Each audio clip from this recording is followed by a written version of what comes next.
Tidak ada yang sudi menolong saya. Tidak ada yang datang. Saya dilupakan. Entah sudah berapa lama saya dikurung di ruangan ini. Sudah berapa lama saya diperlakukan macam binatang. Apakah saya binatang?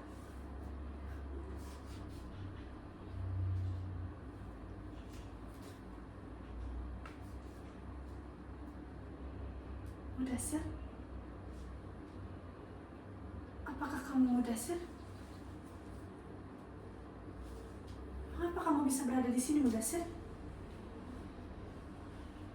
Kenapa? Apakah kamu tidak mengenali saya? Ini saya, Artika, istrimu. Dulu, sebelum kita berpisah, kamu mengantarkan saya pergi ke Jakarta. Lalu kita berpisah di Bandara Soekarno-Hatta Cengkareng. Setelah itu, kita mengirimkan surat. Saling mengirimkan surat, berbagi cerita, berbagi pengalaman. Kamu bercerita kepada saya. Setelah mengantarkan saya, kamu pergi ke kampung untuk merawat sawah. Tapi, semenjak kejadian itu, mengapa tidak ada satupun surat yang kau kirimkan kepadaku? Mengapa Mudasir? Jangan tinggalkan saya. Jangan pergi. Apakah wajah saya sudah tidak semenarik dulu lagi?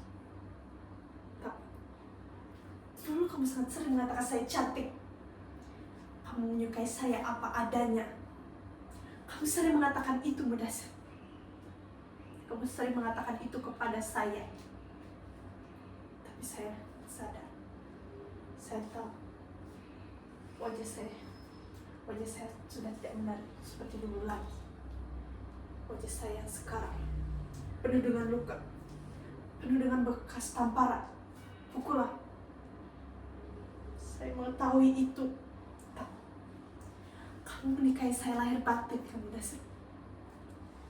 Kamu tidak hanya menikahi wajah saya. Jika memang iya, tolong saya.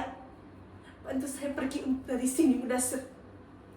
Lalu kita bisa pergi bersama-sama ke kampung. Tolong saya. Bahwa saya pergi dari sini, saya tersiksa. Berbicara tentang kekacauan penanganan TKW seperti saya ini selalu membuat dada sesak. Lebih sesak lagi, kenyataan yang terang benderang di depan mata tidak pernah dianggap sebagai kenyataan. Mengapa? Karena mereka malas menanganinya. Tidak sudi tangan mereka kotor, energi terkuras.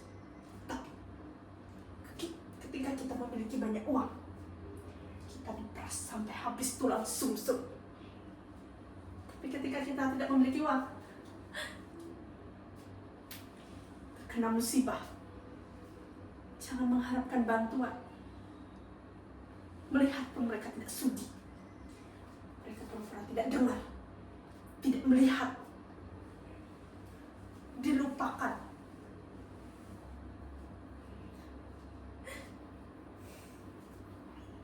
Sungguh sangat kejam.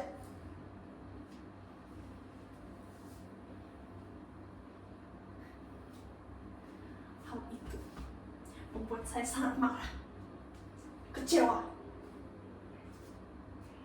Itu sangat menyakitkan bagi saya.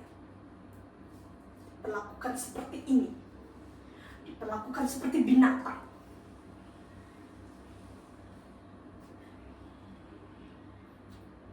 Tapi saya sudah mengetahuinya. Saya sudah paham hal ini akan terjadi. Lihat semua bekas luka ini. Sebelum dikurung di sini, saya dipukuli. Semua anggota majikan keluarga saya memukuli saya. Pipi, dahi, kepala, punggung, dada, perut, paha, dan seluruh anggota tubuh saya menjadi bahan bulan-bulanan mereka. Mereka memukuli saya dengan kepala, tangan, kaki, tongkat, besi, bahkan seketika panas. Saya tidak berdaya. Saya tidak bisa melawan. Ketika bagaikan bola yang ditendang ke sana kemari tanpa bisa melawan. Saya berteriak, bertanya, apa salah saya? Tapi jawaban yang hanya diberikan kepada saya hanya geraman, teriakan. Mereka meneriaki saya, kamu idiot, bangsat, bajingan, pencuri, maling tidak tahu diri. Hanya teriakan itu yang saya terima. Tapi saya bertanya, apa salah saya? Saya tidak pernah mencuri, saya bukan maling. Saya tidak seperti apa yang mereka bicarakan.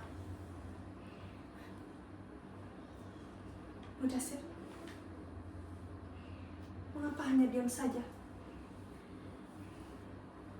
Percayalah kepada saya tidak pernah mencuri. Saya bukan maling. Saya menerima upah dari hasil kerja keras saya sendiri.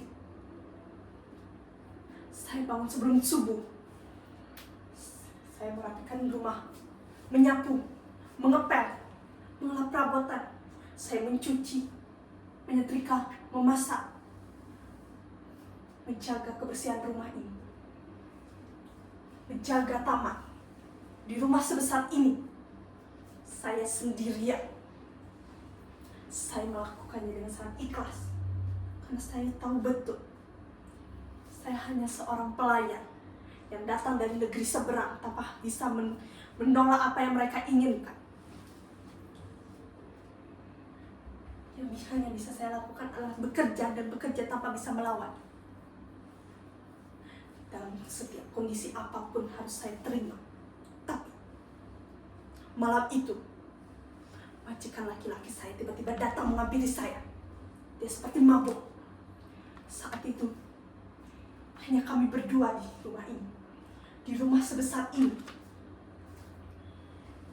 Dia menghampiri saya ke kamar. Lalu duduk di tempat tidur saya. Dan menepuk-nepuk di sebelahnya, mengisahkan saya untuk tidur di sebelahnya, untuk berbaring di sebelahnya. Tentu saja saya menolak dengan geleng. Dia menatap saya dengan sangat tajam, menepuk-nepuk kembali di sebelahnya, mengisyaratkan saya untuk tidur di sebelahnya. Tentu saja saya tidak mau. Saya tidak sudi melakukannya. Lalu dia bangkit, menatap saya dengan sangat tajam, menuju pintu, membuka pintu, membanting pintu dengan sangat keras. Perlahan-lahan, langkah kakinya mulai menghilang, mulai menjauh. Saya menghela nafas, bersyukur karena saya berhasil lolos dari kejadian itu, percobaan pemerkosaan majikan saya.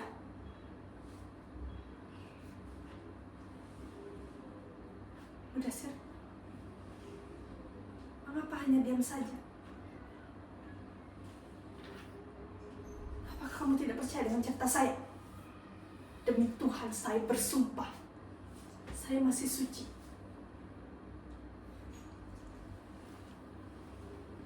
Saya masih suci. Saya masih mempertahankan kesucian ini, mempertahankan kesetiaan ini.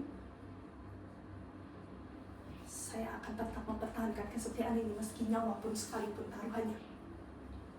Saya akan mempertahankan. Percayalah kepada saya, Mudasir. Percayalah.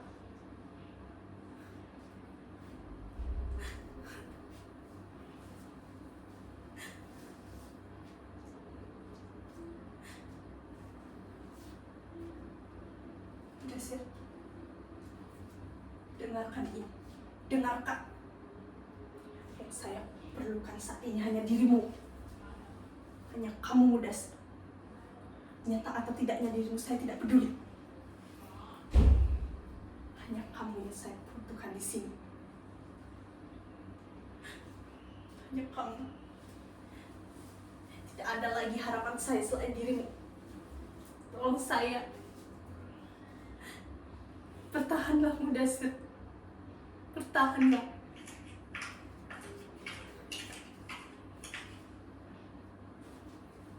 Mudasir, apakah kamu mendengarnya? Ada langkah kaki orang. Ada langkah kaki orang. Tunggu di sini. Jangan kemana-mana. Tolong! Siapapun di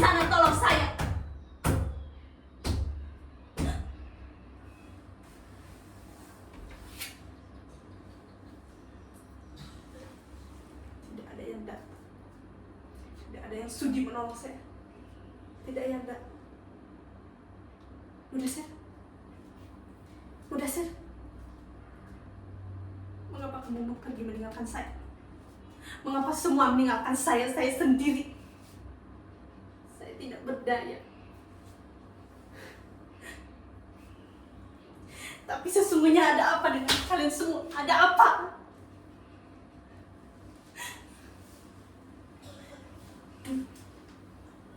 Mereka benar-benar saudara semua, senantiasa menjaga sopan santun.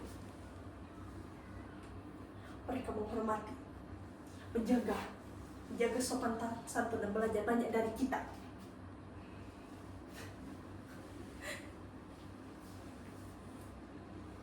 Mereka belajar banyak dari kita dan mengangkut banyak cendekiawan kita untuk mengajari mahasiswanya, tentu saja dengan iming-iming gaji yang sangat besar.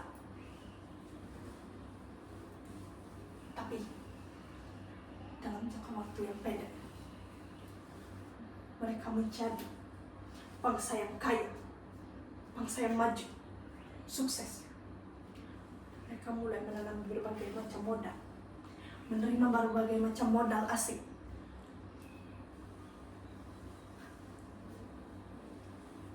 Sukses yang bertubi-tubi membuat kepercayaan diri semakin besar.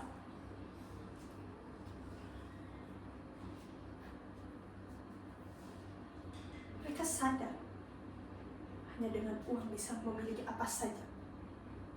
Kesuksesan itu melahirkan banyak orang-orang pintar, diploma yang sangat dihandalkan dan sangat dikagumi. Tapi mereka sadar mereka tidak memiliki kesenian, kebudayaan. Tapi dengan uang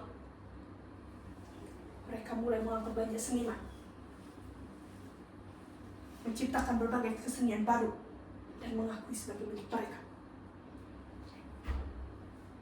Tapi tidak puas dengan hal itu, mereka mulai mencuri flora, fauna, kesenian, dan dengan percaya dirinya mereka mengakui sebagai milik mereka. Mereka sadar dengan uang bisa memiliki apa saja. Mereka pantas disebut sebagai orang kaya baru karena percaya hanya dengan uang mereka berkuasa, memiliki banyak uang. Mereka sadar bisa memiliki apa saja. Jika saja kasus curi-mencuri, permasalahan curi-mencuri ini hanya sampai di sana, mungkin saya tidak akan mengalami penderitaan ini. Tapi mentalitas orang kaya baru itu sudah mengalir di setiap orang di negeri ini.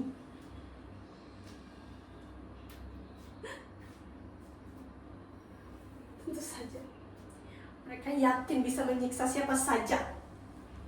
Orang yang bekerja kepada mereka dianggap sebagai budak yang bisa disiksa, bisa diperlakukan dengan sangat tidak adil jika dianggap membuat kesalahan, dianggap tidak bisa menuruti apa kata mereka.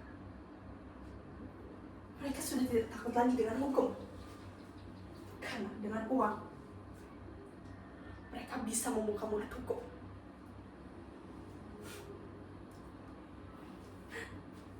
Sangat menyedihkan,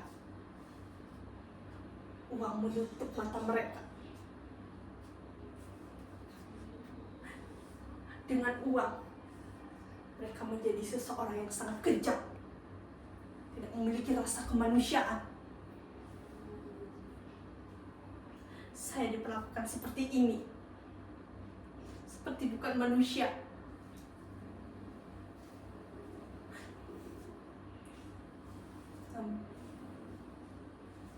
Apa yang bisa saya buat?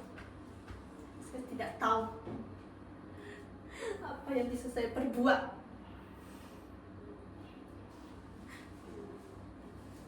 Semuanya meninggalkan saya. Tidak ada yang sudi menolong saya.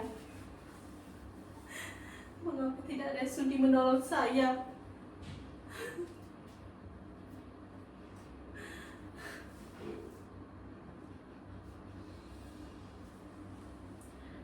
Jika memang harus mati, saya rela mati.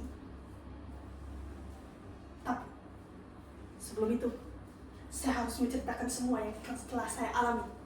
Kekejaman ini, penyiksaan ini harus saya ceritakan kepada siapa saja yang mendengarnya, kepada semua orang. Bahkan cerita terkecil saja akan saya ceritakan, karena yang salah harus menerima hukuman. Yang salah harus menerima hukuman atas apa yang mereka buat.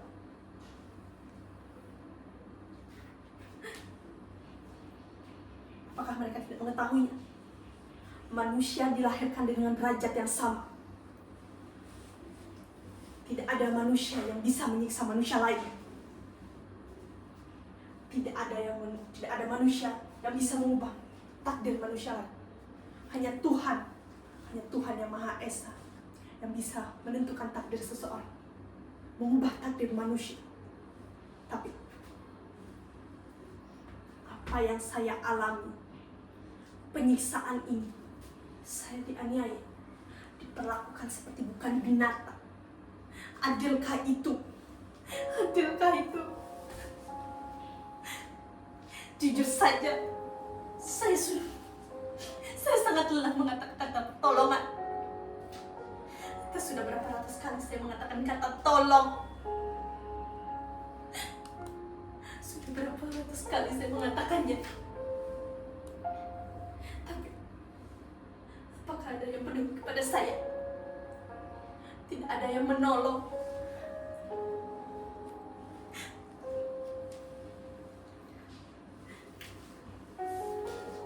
Mengapa tidak ada yang menolong? Saya tidak bisa bertahan sendirian. Sudah sangat lelah mengatakan kata pertolongan. Tidak ada yang datang. Tidak ada yang mendengarkan. Saya diabaikan. Tidak ada yang melihat saya di sini.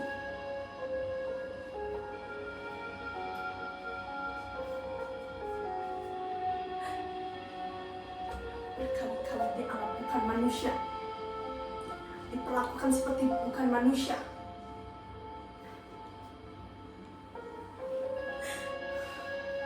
Saya sudah sangat muak mengatakan kata pertolongan. Tetap saja tidak ada yang mendengarkan. Saya berkali-kali diperlakukan seperti ini, dijadikan bahan tertawaan oleh para mereka. Disiksa, dianiaya, tanpa bisa menolong, tanpa ada yang menolong, tanpa bisa melawan. Saya sungguh tidak sanggup dengan hal ini. Tolong, tapi jangan tolong saya. Tolong kita semua.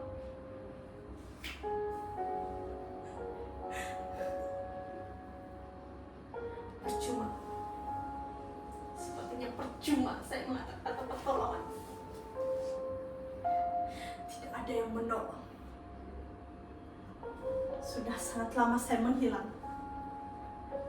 Sudah sangat lama tidak ada yang menyadarinya. Jika seharusnya seseorang yang menghilang sudah lebih dari 1 bulan, masyarakat sudah mulai curiga.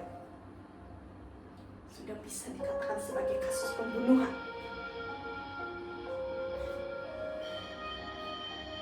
Tapi sudah sangat lama saya menghilang, tidak ada yang menolong. Tidak ada yang menganggap saya. Tidak ada yang mengira saya diperlakukan seperti ini. Saya dibunuh. Apa yang saya alami bukan pembunuhan fisik, tapi pembunuhan mental, pembunuhan politik. Berkali-kali saya disiksa, dianiaya tanpa bisa menolong. Sungguh sangat kejam. Berkali-kali kita diperlakukan seperti ini. Diperlakukan bukan manusia. Berkali-kali dihapus, dihilangkan dalam dunia ini, dalam peta dunia. Tapi sama sekali kita tidak pernah merasakan, tidak pernah melihat. Tolong. Tapi jangan tolong saya. Tolong kita semua. Kita berada di tepi jurang, tanpa bisa melawan. Tolong.